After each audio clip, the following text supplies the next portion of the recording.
নিশাল উঠে নিজের রুমে চলে গেল। তোমরা একটু খেয়াল করবে না নিশালকে, ছেলেটা মুখ শুকনো করে অস্থির হয়ে আছে। সরি বুবু, আমি এসে দেখি নামাজ পড়ছে। আনারের মা বলল খুব টেনশন করছে। ভাইয়ার নাম্বার ভাবি জানে না, এটাই সবচেয়ে অবাক লাগছে বুবু। অবাক লাগার কিছু নেই, ওর প্রয়োজন হয়নি নাম্বার টিপে ফোন দেয়ার। বিয়ে হয়েছে 2 মাস হয়নি এখনো, এত কিছু জানার প্রয়োজনও হয়নি হয়তো ওর। হেরা তো সারাক্ষণ বাসায় থাকে। আমার গাধা ভাই বুকে একটা মোবাইল ও কিনে দেয়ার কথা মাথায় আনেনি। এই বুদ্ধি আর বিচক্ষণতা নিয়ে এত বড় বিজনেস দাঁড় করিয়েছে সে। জুথি এসে ঢুকলো তখন। ওকে দেখে সবাই চুপ করে গেল। সালাম আলাইকুম বুবু। কি হয়ে গেল বলুন তো? কি আর হবে, তোমার বোন মেয়েটাকে নিয়ে গেছে আর ফিরে এসেছে শূন্য হাতে। এভাবে কেন বলছেন বুবু? ও তো ইচ্ছে করে ওকে হারিয়ে রেখে আসেনি। ওই বা কেমন না বলে কোথায় চলে গেল? দুলাভাই কোথায়? কোথায় আর থাকবে? বউ হারিয়ে গেছে যার, সে দিশেহারা হয়ে ঘুরছে। সে নিশ্চয়ই পায়ের উপর পা তুলে ঘরে বসে থাকবে না। জান্নাত আজমি জ্যোতিকে দেখে খুব বিরক্ত। নিশাল কোথায়? ও নিজের ঘরে। মিলা বলল। জ্যোতি বলল, দেখো তো মিলা বিথি ওইদিকে কাঁদতে কাঁদতে শেষ হচ্ছে। ওর বর বকছে ওকে। জান্নাত আজমি দীর্ঘশ্বাস ফেলল। আনারের মা দৌড়ে এসে দাঁড়ালো। ফুফুয়াম্মা ভাইয়া কাঁদতেছে নিজের ঘরে। জ্যোতি উঠে দাঁড়াতে নিল। তুমি বসো, আমি দেখছি। জান্নাত আজমি নিশালের ঘরের দিকে ছুটে গেলেন।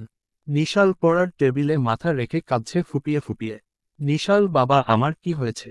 ফুপি, আমার খুব কষ্ট হচ্ছে। আন্টিকে পাওয়া যাবে? তোমার পাপা খুঁজছে সোনা। আমার পাপার জন্য কষ্ট হচ্ছে খুব। পাপা সব সময় কেন কষ্ট পায়? তুমি চিন্তা করো না, দেখবে পাপা তোমার আন্টিকে নিয়ে বাসায় আসবে। তোমার পাপার অনেক ক্ষমতা বাবা। পুলিশ হন্যে হয়ে খুঁজছে তোমার আন্টিকে। তুমি জানো না আন্টি খুব ইনোসেন্ট, কিছুই বুঝে না, কেউ খারাপ কিছু করতে চাইলেও বুঝবে না। নাদিয়া, মিলা আর জ্যোতি এসে ঢুকলো নিশালের ঘরে। নিশাল ওদের দেখে চোখ মুছল। বাবা তুমি এভাবে কাঁদলে পাপাকে কিভাবে সাহস দিবে? আমি পাপার কাছে যাব ফুপি এখনই। আরে না, মাথা খারাপ তোমার? পাপা কোথায় কোথায় দৌড়াচ্ছে এখন? অনেক রাতও হয়ে গেছে বাবা। এখন এমন পাগলামি করে না। জান্নাত আজমি নিশালকে জড়িয়ে ধরে আছে। জ্যোতি নিশালের মাথায় হাত রাখল। কিছু খেয়েছো নিশু বেবি? প্লিজ খালামনি যাও এখান থেকে, আমার কিছুই ভালো লাগছে না। আমি খাবো না কিছু। যাও। এটা কেমন কথা? জান্নাত আজমি বললেন। জ্যোতি প্লিজ যাও, আমি দেখছি বললাম তো।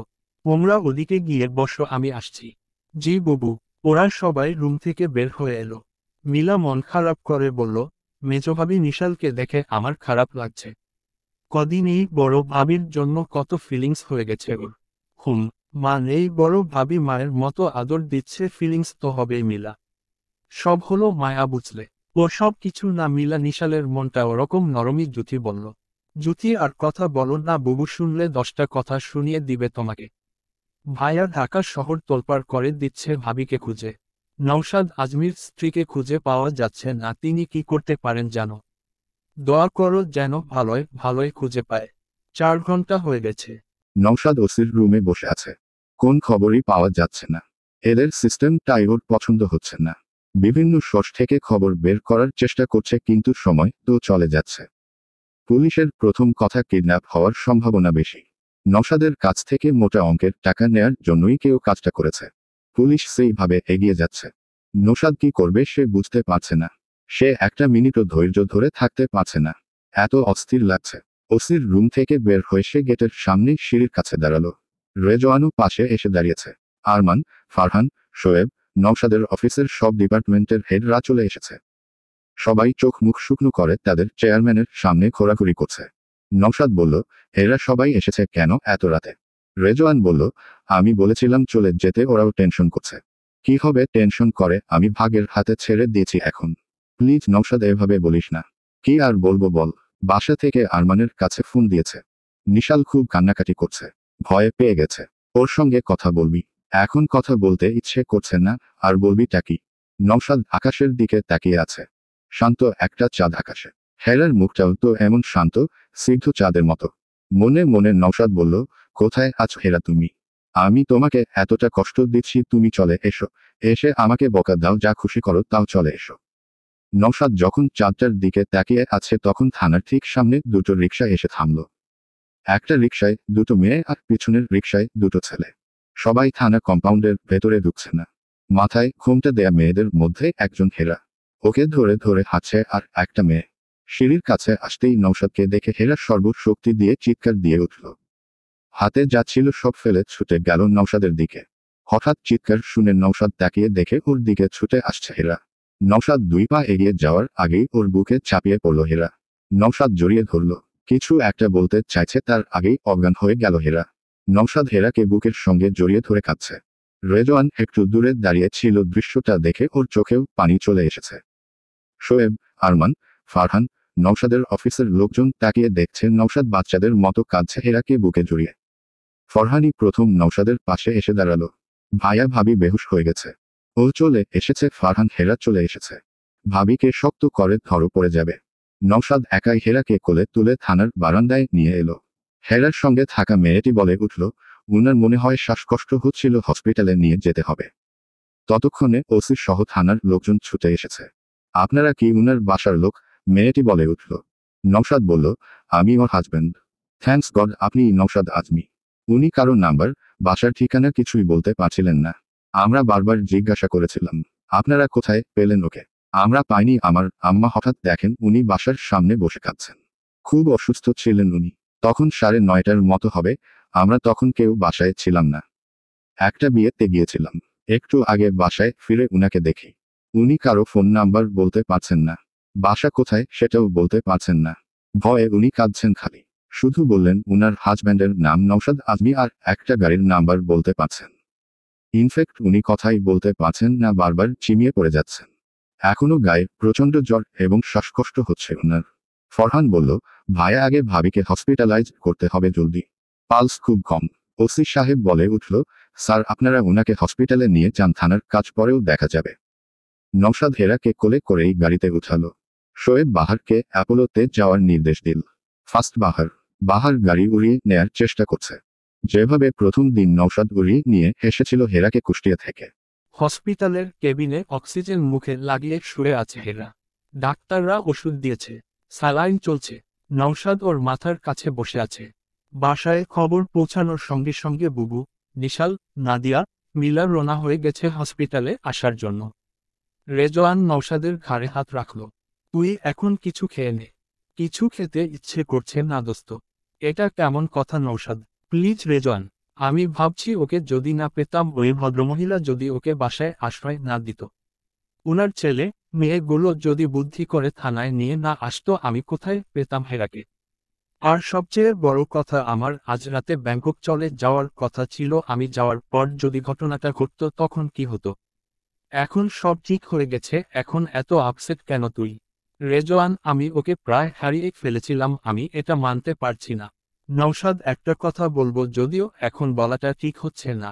একটা মানুষকে যখন অধিকার দিতে হয় তাকে তার পূর্ণ অধিকারটুকুই দিতে হয়, তা না হলে আশেপাশের লোকজন বিভিন্ন সুযোগ নেয় সেই মানুষটিকে ছোট করতে। আশা করি বুঝতে পেরেছিস। নওশাদ হেরার শান্ত হাতটা ধরল, নিজের গালের সঙ্গে লাগিয়ে ফিসফিস করে বলল, সরি হেরা, আমাকে ক্ষমা করে দাও। সব আমার জন্য হয়েছে। ফারহান এসে ঢুকলো কবিনে। ভাইয়া, খুব বল। ভাবিকে তো এখানে রাখতে হবে, তুমি বাসায় চলে যাও, এখানে নার্সরা আছে। আর আনারের মাকে নিয়ে আসছে, ওরাও থাকুক রাতে। না, আমি থাকবো, আর কাউকে লাগবে না ফারহান। ভাইয়া, এখন তো ভাবি ঘুমাচ্ছে। আমি ওকে আর কারো ভরসায় ছেড়ে দিব না, নওশাদ কঠিন গলায় বলল। ভাইয়া প্লিজ, ছেলে মানুষই করো না। ফারহান প্লিজ, এটা নিয়ে আর কথা হবে না। ফারহান বাদ দাও, ওকে থাকতে দাও। রেজওয়ান বলল, ঠিক আছে। কিছুক্ষণ পর রেজওয়ানের পিছনে পিছনে বুবু, নিশাল, বাকিরা ঢুকল। এত মানুষ এই সময়ে এখানে থাকতে দিবে না, জাস্ট 5 মিনিট পর চলে যেতে হবে কিন্তু, ফারহান বলল। বুবু এসে নওশাদের মাথায় হাত রাখল। নওশাদ চুপ করে বসে আছে। নিশালও এসে পাপার কাছে দাঁড়ালো। তোর ছেলে সে কি কান্না বাবু? ওর পাপার জন্য খুব খারাপ লাগছে। পাপা কেন সব সময় কষ্ট পায়? নওশাদ ছেলের মাথায় হাত রাখল। পাপা এখন কেমন আছে আন্টি? গায়ে জ্বর। চিন্তা করো না, ডাক্তার বলেছে ঠিক হয়ে যাবে। বুবু হীরার মাথায় হাত রাখল। আমি বাসা থেকে যখন যাই তখন হাসি মুখে আমাকে বিদায় দিল, বলল, রাতে চলে আসবেন কিন্তু থাকবেন না বুবু। আর এখন কি অবস্থায় দেখছি ওকে? ফারহান বুবুকে ধরে আছে। তোমরা আর ভিড় করো না, বাসায় যাও। মেজো ভাবি, মিলা তোমরা বুবুকে আর নিশালকে দিয়ে বাসায় চলে যাও। পাপা তুমি খেয়েছো কিছু? আমাকে নিয়ে টেনশন করো না বাবা, আমি ঠিক আছি। এখন বাসায় যাও, কালকে তোমার আন্টিকে নিয়ে আসা যায় কিনা দেখি। তুমি থাইল্যান্ড যাচ্ছ না তো? না, এখন আমি কোথাও যাচ্ছি না। তোমার আন্টিকে রেখে কোথাও যাব না এখন। ঠিক আছে। কিছুক্ষণ থেকে সবাই বাসায় চলে গেল। ফারহান সবাইকে বিদায় দিয়ে নওশাদের পাশে এসে দাঁড়ালো।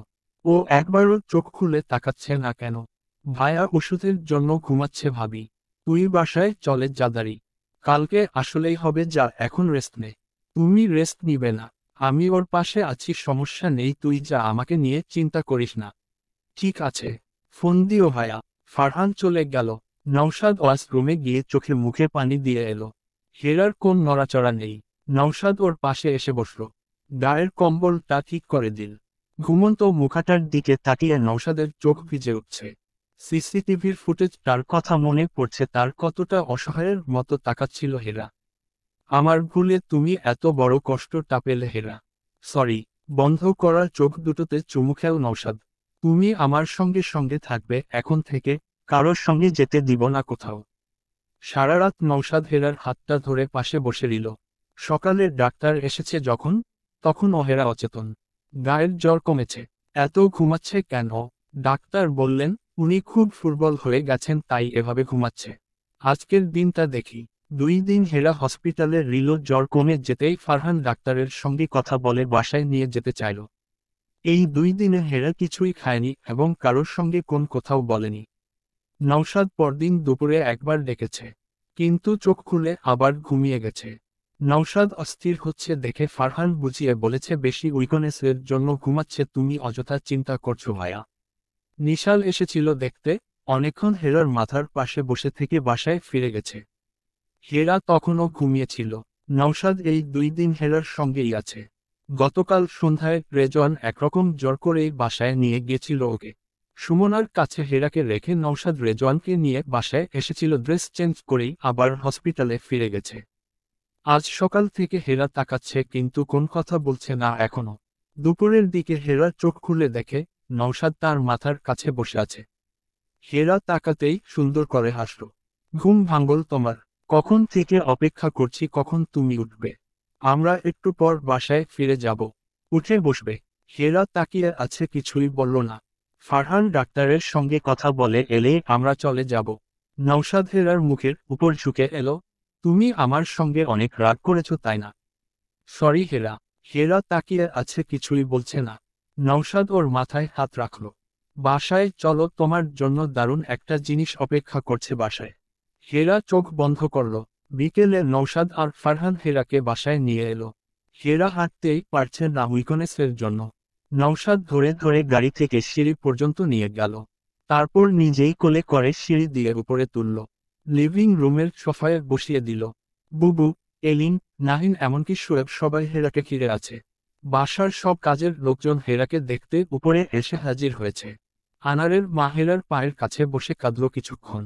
আনারের মা কান্নাকাটি বন্ধ কর, তোমার আম্মাকে জুস টুস কিছু খেতে দাও। জি ফুফু আম্মা বলে আনারের মা দৌড় দিল রান্নাঘরের দিকে। এলিন, নাহিন হেরাকে জড়িয়ে ধরে আছে। কত ভয় পেয়েছিলাম জানো বৌনি। নাহিন অনেক কেঁদেছে তোমার জন্য। আর তুমি মনে হয় কাঁদোনি এলিন, নাহিন বলল। ঘুম বাড়িতে কান্নাকাটির একটা রোল পড়েছিল হেরা, বুবু বলল। হেরা আমার দিকে তাকাও। হেরা বুবুর দিকে তাকালো। এখন শরীর ভালো লাগছে। হেরা মাথা হালকা ঝাঁকালো। নওশাদ দূরে সোফায় বসে তাকিয়ে আছে হেরার দিকে। কোন কথা নেই মুখে, পাথরের মতো চোখ নিয়ে দেখছে। ভায়া ওষুধ সব কি বুঝিয়ে দিব তোমাকে? প্রেসক্রিপশনে লেখা আছে না? তাতেই হবে, আমি খাইয়ে দিব। ওষুধের প্যাকেটের গায়েও স্টিকার লাগানো আছে কখন কতটুকু। তাহলে তো হলোই। তুই চা খেয়ে রেস্ট নে। আমি ঠিক আছি। তুমি 2 দিন কোন রেস্ট নাও নি, প্লিজ তুমি রেস্ট নাও। ভাবি ঠিক আছে এখন? ঠিক নেই ফারহান। দেখছিস না কথা বলছে না কোন। একটা ট্রমার মধ্যে দিয়ে যাচ্ছে, 2-4টা দিন এরকম চুপচাপ থাকবে, তারপর ঠিক হয়ে যাবে। সবাই স্বাভাবিক ব্যবহার করলেই ঠিক হয়ে যাবে। তুমি পাশে থাকো, ভালো লাগবে ভাবির। নওশাদ ফারহানের দিকে তাকালো শুধু। নওশাদ শোয়েবকে কাছে ডাকলো। জি মামা। জিনিস এসেছে। হ্যাঁ সেট করাও হয়ে গেছে, গিয়ে দেখেন একটু। বাবু তোর অফিসের লোকজন? বন্ধুবান্ধব এত এত ফ্লাওয়ার বুকে পাঠিয়েছে হেরার জন্য, বুবু বললেন। জানো বৌমনি, আজকে সকাল থেকে বাসা ভরে গেছে ফ্লাওয়ার বুকেতে, এত সুন্দর সুন্দর ফুল। এলিন এক্সাইটেড হয়ে বলল। এলিন ফিসফিস করে হেরার কানের কাছে বলল, তোমার ঘরে দারুণ সারপ্রাইজ আছে আজ। একটা ভাইয়ার দেয়া আর বাকিটা আমার আর নাহিনের। হেরা ওদের কারো কথায় কোন কিছু বলছে না, শুধু তাকিয়ে আছে।